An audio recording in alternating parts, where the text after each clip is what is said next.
আমি যিটো পৰ্যায়ত আহিছিলোঁ মানে একেবাৰে খোজ কাঢ়িব নোৱাৰা পৰ্যায়ত আহিছিলোঁ আমি এক সাইড একবাৰে লেফ্ট সাইডে পেৰালাইচিছ হৈ গৈছিলে 4 দিনতে বহুত ইম্প্ৰুভ হৈছে।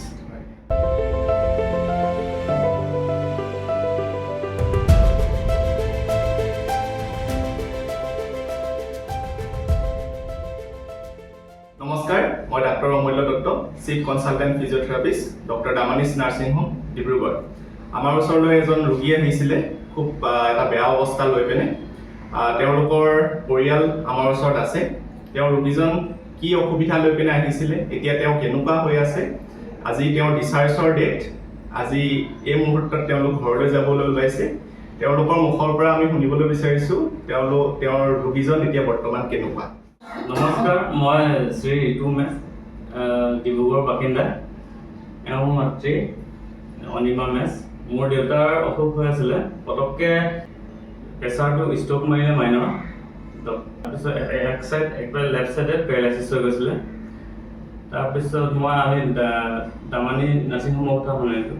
তাৰপিছত আমি ইয়ালৈ আহিলোঁ। অহাৰ পিছত আমি ছাৰহঁতৰ কনচাল্ট হ'ল, তাৰপৰা 4 দিনতে বহুত ইম্প্ৰুভ হৈছে। বৰ্তমান আমি এতিয়া 12 দিন থাকিলোঁ ইয়াত। 12 দিনত আমি যিটো পৰ্যায়ত আহিছিলোঁ মানে একেবাৰে খোজ কাঢ়িব নোৱাৰা পৰ্যায়ত আহিছিলোঁ আমি। হাত ভৰি একেবাৰে চলাই নাছিলে, কিন্তু বৰ্তমান এতিয়া সুস্থ হৈ উঠিছে। তেওঁ নিজে খোজ কাঢ়িবও পাৰিছে, সেই দেখি ভাল লাগিছে। নমস্কাৰ, মোৰ নাম অনিমা মেছ। মই মানুহজনক আনিছিলোঁ ইয়ালৈ। প্ৰথম অৱস্থাত একেবাৰে বেয়া আছিলে, ভৰি হাত নচলিছিলে। তাৰপৰা ইয়ালৈ